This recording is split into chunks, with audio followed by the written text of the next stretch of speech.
It's the Ross Tucker Football Podcast. Oh, yeah, it is. But it's not just any Ross Tucker Football Podcast. It is a Wisdom Wednesday presented by DraftKings. And yeah, there's some things I want to tell you guys about a little bit later, but I like to keep you on your toes. Plus, Andrew Brandt is in the car. He's traveling today, but we still need his knowledge. So I'm going right to him. It's Big Show time. The Big Show. Always appreciate you being flexible, even while you're on the road. I want to start with what you wrote this week for the MMQB about Lamar Jackson, because I was at that game on Sunday, got a chance to see him play, and I did think a little bit about him not having a contract extension. I know that's something you wrote about this week. Yeah, Ross, good to be with you from the road. It's really something I've been following for weeks. Start with Josh Allen getting his extension, one of the three quarterbacks that was up for extension this year after 3 years in the league. Two of them did not get deals before the season, as we know, Mayfield and Lamar Jackson. The Lamar one's even more interesting, as you know, because as you saw up close, he's the most unique player in the league, in my opinion, on the field, and maybe the most unique player off the field, because all reports indicate, like his rookie contract, he's doing it without a traditional agent. Now his mom's involved, and maybe he's got some experts helping him. Maybe the NFLPA is helping him, that's probably true, but without a traditional agent. And here's my take, Ross. This presents some risk, obviously. Now we're not talking about a $10 million deal like his rookie deal. We're talking about a $100 million plus deal. So there's risk. But I talk about the real risk is on the Ravens side. They don't want to take advantage of this. And I learned the hard way. I had players I negotiated with at the Packers without an agent. And you know what? In hindsight, I did the wrong thing. I got too good of deals. And it came back to haunt me in the Packers. Players weren't happy. The market passed them by. They got upset with the team. Now the stakes are raised the bigger the player. I never had superstar players do that. But think about the Ravens. They cannot give him anything but a really good deal. Because, Ross, you know, if they don't, he's going to hear about it starting day one. And you don't want your franchise player thinking that in the contract, what the Ravens did to him. So I sort of talk about the column and on the podcast, the Business of Sports podcast this week, how much risk there is not only for Jackson, but Wow. So are you saying, Andrew, that because he doesn't have an agent, he almost has a better chance to get a really good deal because the Ravens realize they can't, put one over on him? I think it's the same. I guess what I'm saying, it's the same. The length is going to be pretty set because they do their length for all contracts the same way. Unless they break open like the Steelers did with TJ Watt and all of a sudden guarantee a year. That's a precedent that was this year. You don't see that very often. But I'm just saying, for the Ravens to act like they can get a good deal, they could if he were having a traditional agent, I think it would be risky. So we don't know the particulars, Ross. Maybe he wants more of a Prescott short-term deal, not a Josh Mahomes long-term deal. If I were his agent, I certainly would want the Prescott model, and maybe that's holding it up. But for whatever reason, they haven't gotten a deal done. It doesn't seem like they maybe will this year. Well, and I got to tell you, Andrew, I know what people say about Dak Prescott's injury, and he's still got the money, and he's fine. Lamar Jackson's a different kind of player. His legs are such a huge factor in his success that if he suffered a torn Achilles or, a torn patella tendon, I don't care what anybody says, I don't believe he's getting the same contract he would have gotten before that. I'm going to push back on you, Ross, against that, because I think even Lamar Jackson would not be hurt by a serious injury I know Dak Prescott's different, but Dak relies on his legs a lot. I think about NBA superstars, Kevin Durant, Kawhi Leonard. Of course, they're going to get maximum no matter what. They rely on their legs. I think about Allen Robinson coming off an ACL, getting a huge free agent deal after Jacksonville. I just think Lamar Jackson does rely on his legs, but if the Ravens screw around with that contract based on an injury after the Cowboys didn't with Prescott, I think that's risk too. That's exactly what I'm talking about. And I do think Dak Prescott has changed the game because the reason players sign early, and I use this as a team negotiator, is to get them to sign up. And because of risk of injury. And Dak Prescott has changed the game in a precedent that, gruesome injury or not, he got what I think is the best deal in the history of NFL for young quarterbacks. You know, speaking of quarterback injuries, Andrew, wow. I mean, what a Sunday in the NFL with Wentz and Mayfield. Mayfield came back into the game. Tyrod Taylor's out. Andy Dalton's out. Tua Tagovailoa is out. I mean, it's at least 5 quarterbacks got hurt on Sunday, something you didn't really have to deal with when you were in Green Bay. But it immediately makes the backup quarterback position just so important. Yet for you, I know you always just gave a guy the minimum because you weren't worried about it. It's kind of crazy. You don't know how the rest of the NFL really lives. No, I was so spoiled. And, Brett Favre was on the telecast with Manning brothers the other night, and it just brought so many memories on TV. And that was a big one, Ross. I said kind of facetiously on Twitter, maybe 10% serious, that when we cut the team every end of August, we said, why don't we just keep one quarterback? Because we knew Brett would never miss a snap, and if we had to get someone on the fly, we could. But yeah, I was spoiled, and that's the thing with quarterback. It's so frustrating to see because these are the people you rely on. Now, in a lot of these cases, Ross, I know Bears fans are waiting for Justin Fields, and we'll see what happens there. Carson Wentz, people aren't that surprised because he's been hurt a lot. It's going to be interesting to see. And the whole Houston thing, we've talked a lot about podcasts where Deshaun Watson's on the team. Now they have a quarterback injury, but he's still not going to play. So is he really on the team or not? No one knows.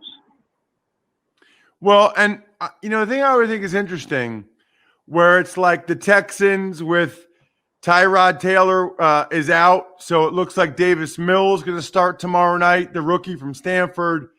For the Bears, I don't think Andy Dalton's going to play, so Justin Fields will start. I'm not saying these teams want this to happen, Andrew, but it's uncanny how often it happens that these veteran placeholder quarterbacks get injured early in the season and the rookies take over. Well, you mentioned Tyrod. He's the poster child for that. Tyrod Taylor's placeholder for Baker Mayfield 2 years ago, or was it 3 years ago, and kind of concussion 3 games in, Baker takes over. Last year, of course, he had the unfortunate puncture of his lung with the injection, and Justin Herbert takes over. Never see Tyrod again.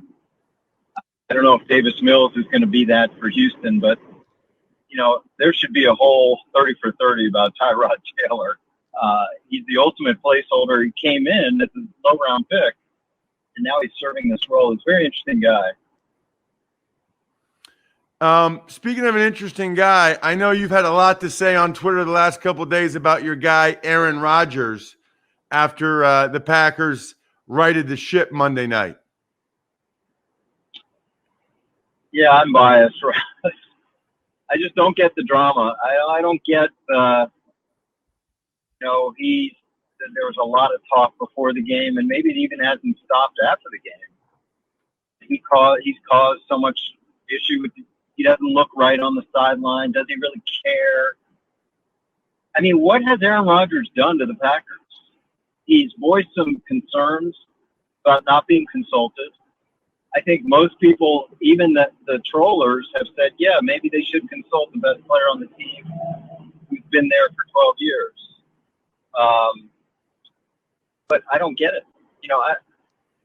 Is that worse than T.J. Watt or Dwayne Brown or Jamal Adams not practicing deliberately during training camp?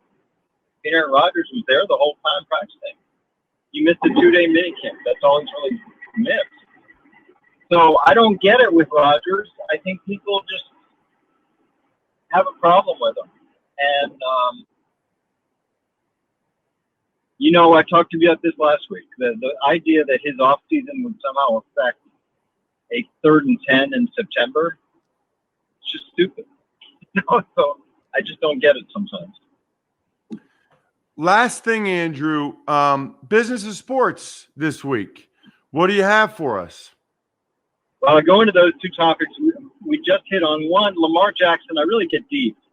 What kind of contract would he be looking for? How his lack of agent is affecting things. My experiences with the lack of agent, and how much I learned from those experiences. The risk for the Ravens.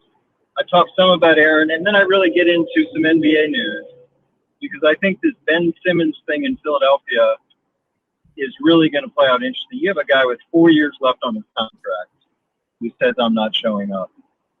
It's going to be a stare down, and I think the NBA office might get involved. So I talk about that on this Brandt Rant edition of the podcast this week.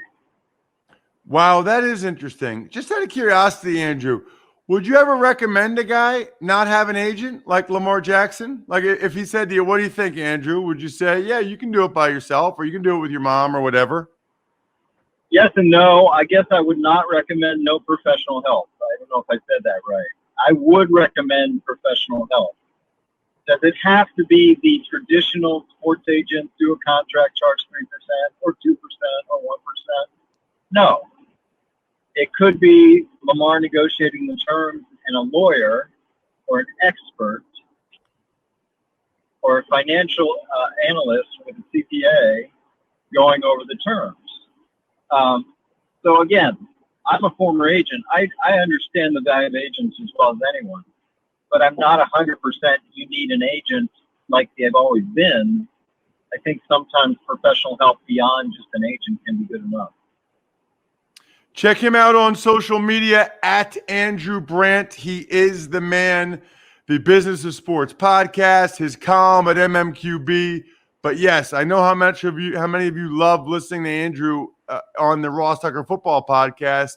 Well, make sure you're checking out the Business of Sports podcast because it's all Andrew, and he goes deep into a lot of these same topics that we touch on. Thank you so much, Andrew, for calling in from the road. I'm glad we were still able to get your insight on Lamar and Aaron. You got it, Ross. Happy to do it. Talk soon. There he is, Andrew Brandt. Speaking of Andrew Brandt being on the road, let's all hope that Andrew has Duralast Elite brake pads, which are available exclusively at AutoZone. Why? Because we love Andrew, and we know that Duralast parts are proven tough. Duralast Elite takes it to a whole other level. They're made with advanced technology to deliver reliable stopping power for 3 times longer than a typical Duralast pad. Man, is that good news, especially if you find yourself in a lot of stop and go traffic, or if you typically drive with heavier loads in your car. They've got this fancy protective hex pattern, keeps them performing longer. My old brakes used to squeak a little bit, which annoyed me. These are safer, smoother, and quieter stops. And since AutoZone has over 6,000 locations nationwide and more ways to shop online and in-store, you will have absolutely no problem picking up a set when you need them most. The future of stopping starts with Duralast Elite brake pads, only at AutoZone. Tuck's Takes. Good morning, Ross. Well, probably the biggest football news yesterday, Cleveland Browns putting wide receiver Jarvis Landry on IR with a sprained MCL. Right. I don't think he's ever missed a game before, Bry. So obviously, number one, he's a really good player. I think he is a security blanket of sorts for Baker Mayfield out of the slot. They know what they're going to get. He's reliable. He's tough as nails. I love his competitive toughness, the way he plays. And I think he's a real leader on the team. I mean, I think that's another part of this is that they're losing a guy that is a big-time leader for what they're trying to get done there in Cleveland. So this is something to watch to see if it has an impact on them. Now, the flip side is it sounds like Odell Beckham Jr. could be or should be coming back from injury shortly, maybe even as early as this week, which would be good timing and absolutely necessary timing for the Browns. It's funny. It feels like they can't get these two guys on the field at the same time. They're like best friends. But at this point, they just need another good receiver for at least the next few weeks while Landry's out. I wouldn't expect him to be out too long with a sprained MCL. Obviously, going on IR, he's out at least 3 weeks. That's the rule now. But I don't know that it'll be much longer than that. Tuck's Takes. Other transactions include the Packers cutting tight end Jay Sternberger, the 49ers signing Jacques Patrick. Is that Jacques? Is that how we're calling him? You know what? I got to be honest with you, Bri. I have no idea.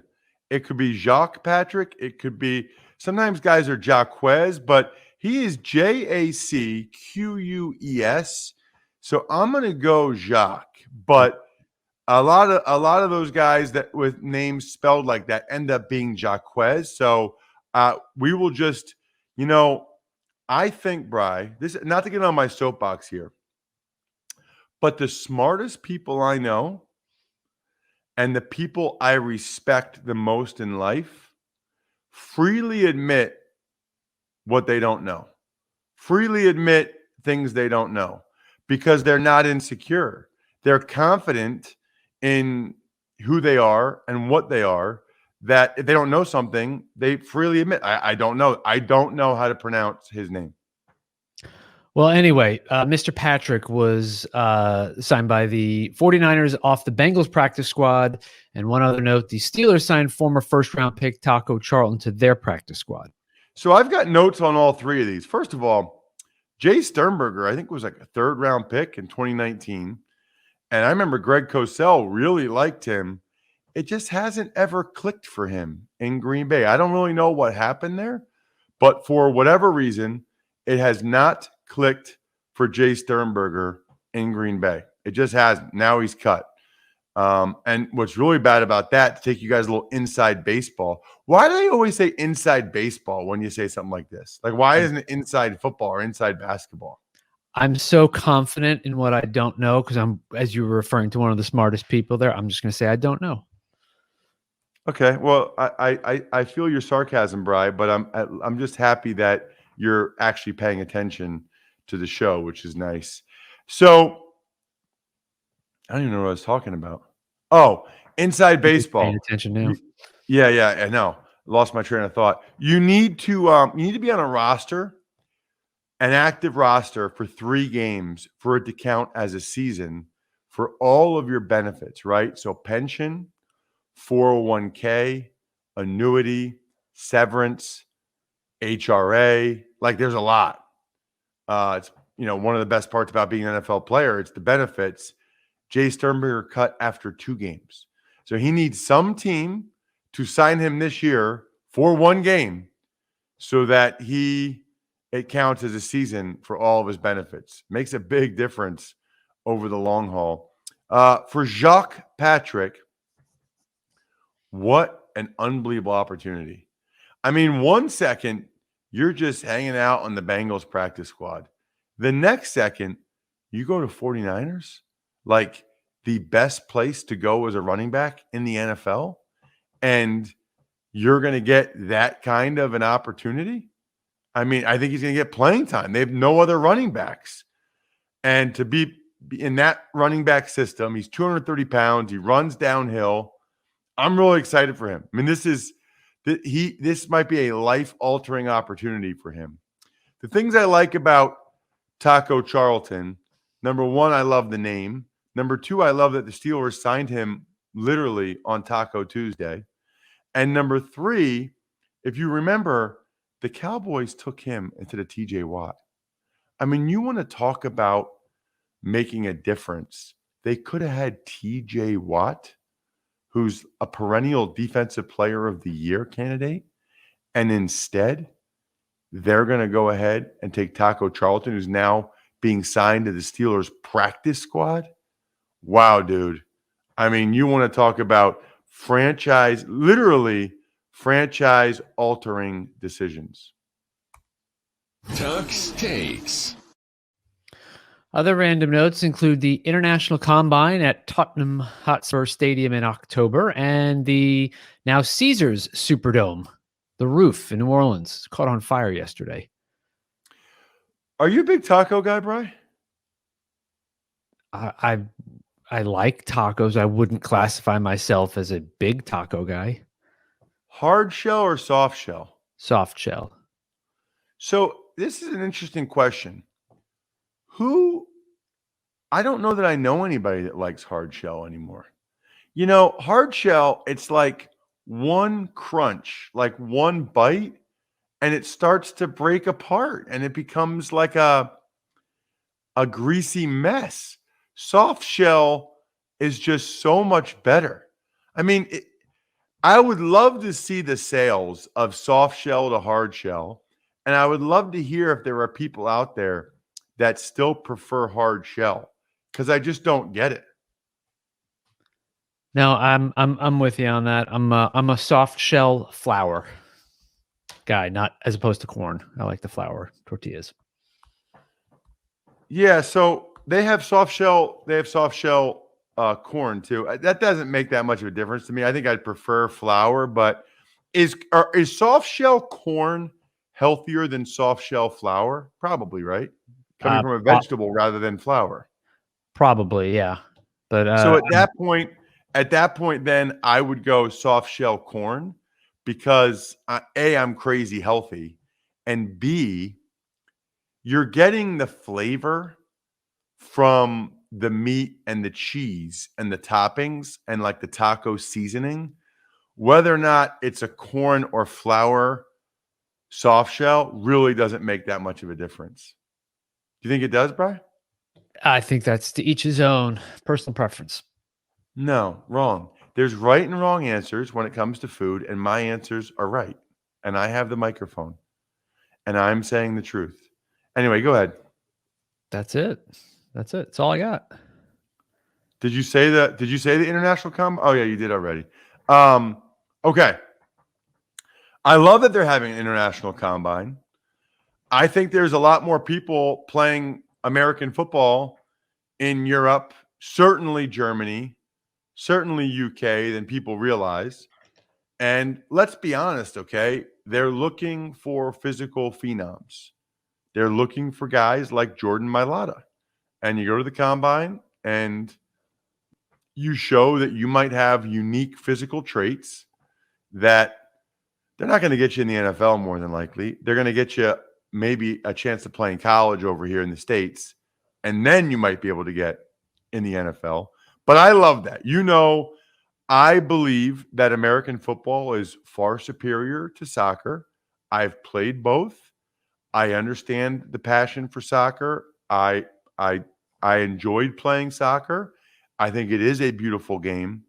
I don't think it's the same as putting a helmet and shoulder pads on and running into another guy as hard as you can. It's just different. So I want to spread the football gospel to as many people as possible. So that's what I believe. That's why I'm happy about international combines. How does a roof catch fire, Bri? And what do you know about that since you live down there? I honestly know nothing about it except that I saw the headline when I woke up and I was scrolling my Twitter news feed this morning. I didn't read the whole article. I have no idea what happened. And by living down here 80 miles away from the Superdome really has no impact on you knowing more or less about that story than me. So sorry, can't help on that one. That's all right. What I do know is that it's Wednesday. which means we're only 2 days away from a new Spread the Word winner. And I am telling you guys, these are some of the coolest press passes I've ever had, like ever. And I mean, Eagles season passes from a couple years ago with my picture on it. If you're an Eagles fan, that you want to talk about a collector's item that nobody else would have? Yeah, it's a sign. It's Ross Tucker's signed season Eagles pass. All you have to do is spread the word via social media at Ross Tucker NFL, at Ross Tucker Pod. In particular, quote tweets. I like the quote tweets about how great the show is, because then we can retweet them and people see that, and hopefully it gets more people to actually listen to the show. So you got a real good chance if you quote tweet either at Ross Tucker NFL or at Ross Tucker Pod when we post about the show. Sponsor confirmation email winner, still giving out Maddens. I'll give out another Madden on Friday. All you have to do is take advantage of any of our sponsors, including putting the Pickswise app on your phone. And it's pretty easy, actually, to win. If you send me multiple sponsor confirmations, Ross at rosstucker.com, you're probably going to win one of these weeks. It'd be surprising if you didn't, if you want one of these free Maddens I still have. And then the YouTube shout out, I love this because all you have to do is go to our YouTube page, click the thumbs up to subscribe. It's free. And then make any comment so I know you're engaged, Maverick. YouTube.com/Ross Tucker NFL. And then I will do one of those cameo style videos for you, cameo style shout out, which is really cool. People pay me to do those on Cameo all the time. You get it for free. And you get to ask me an email question, Bri. Ever wanted to ask an NFL player a question?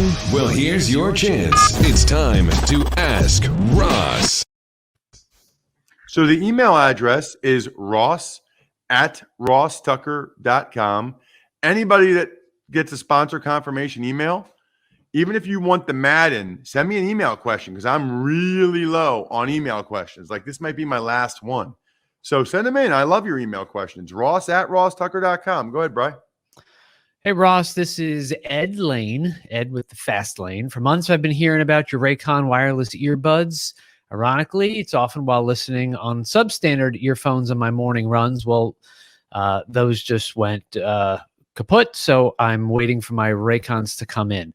My question, Ross, what are some of the behind-the-scenes challenges of hosting a podcast that listeners may not consider? Wow, Ed. You want to talk about awesome timing. That is really good timing. So a couple things that jump out to me. Schedules, especially for us. I think other podcasts, perhaps the producer or the host don't travel as much as Brian and I do. So some of the challenges specific to our podcast are Brian and I both do games on the weekends, and sometimes I do it during the week.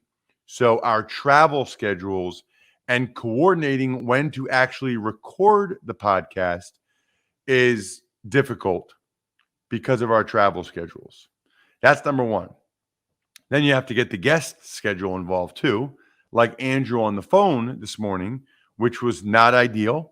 Did not know till later that Andrew was going to be driving back from, I think he was like in West Virginia or something. So the technical aspect of it has gotten easier over the years, I would say, but can still be difficult, especially since we're trying to do video now for YouTube. So the technical aspect sometimes is an issue. Like Andrew was obviously audio only for those of you that don't watch at YouTube today. So that's a challenge. And then a real challenge, which kind of goes into the first one, I would say. Well, two more challenges. A real challenge that goes into the first one of schedules is that our podcast format is time sensitive, right? So if I ever start another podcast, it will be what they call an evergreen, meaning Brian and I can record 5 on a Wednesday at midnight and then just air them whenever we want because it's not time sensitive. But our shows, we believe that we are the best 30 minutes on-demand audio NFL content every day, right? So what that means is we gotta pay the bills every day. Like we gotta whatever happened, the game the night before, Monday Night Football, Thursday Night Football, we got to talk about it. You guys are expecting us to talk about it. Whatever the news is, we got to talk about it. So it's an everyday thing as opposed to an evergreen. So that's 3. And then the fourth one would be just really hard to grow. It's really hard to grow podcasts these days because there are so many of them. And it's hard for people to hear about new ones. It's hard for people to hear about, podcasts like ours, especially if you're not, like at The Ringer or NFL.com or ESPN.com. So those are 4 off the top of my head, Bri. I agree with everything you're saying. As you're talking, I'm thinking, oh yeah, Monday morning, I'll be coming back from Los Angeles. I've got a 7 a.m. flight. That means we're probably going to keep the same time, which means I'm going to be getting up and doing this at 3:30 in the morning Pacific time on Monday morning. So you know what? That's what the off season is for, is to rest up. During the season, this is what we do. So a little less sleep, that's fine. It's a really good point, Bri. I make the majority of my income over these 4 months doing games and stuff, and it is a grind. There's not a lot of time for a social life during football season. I'm not complaining. I get plenty of social life in the off season, and I still find a way to go out to dinner with my wife, like on a Wednesday night or something. But if you think about it, Monday night watching a game, Thursday night watching a game, Friday, I'm in a hotel doing a college game. Saturday, do the college game, travel. Sunday, watching NFL all day. Sunday night, watching NFL. And really, even Tuesday and Wednesday night, a lot of times I'll go back and watch my college game. Or in the morning, I got to prep and watch the college teams I'm doing for the next game. It's a grind, but it's a football grind. And I love football, which makes it not so much of a grind. Shout outs, Pizza Boy Brewing. Good question, Ed. Love it. Keep them coming, please. Ross at rosstucker.com. Sporticulture, Vision Comics with an X, HumanHeadNYC.com, and SteakhouseSports.com, of course. We will have the Fantasy Feast episode 1 today with Joe. It'll be great. Even Money podcast. We were both plus up in the black for the week. Make sure you listen or watch. I think we're done here. Thanks for listening to the Ross Tucker Football Podcast. Make sure to also subscribe to the Fantasy Feast, Even Money, Business of Sports, and College Draft. All available at Apple Podcasts, rosstucker.com, or wherever podcasts can be found. A lot of times on the show, I mentioned DraftKings. Here's what you need to know. You got to be 21 or older, New Jersey, Indiana, or Pennsylvania only. New customers only. Restrictions apply. See DraftKings.com/sportsbook for details. Gambling problem, call 1-800-GAMBLER, or in Indiana, 1-800-9-WITH-IT. By the way, if what I was talking about included a deposit bonus, doesn't always, sometimes it does. Deposit bonus requires 25 times playthrough, and deposit bonuses are paid out in site credit.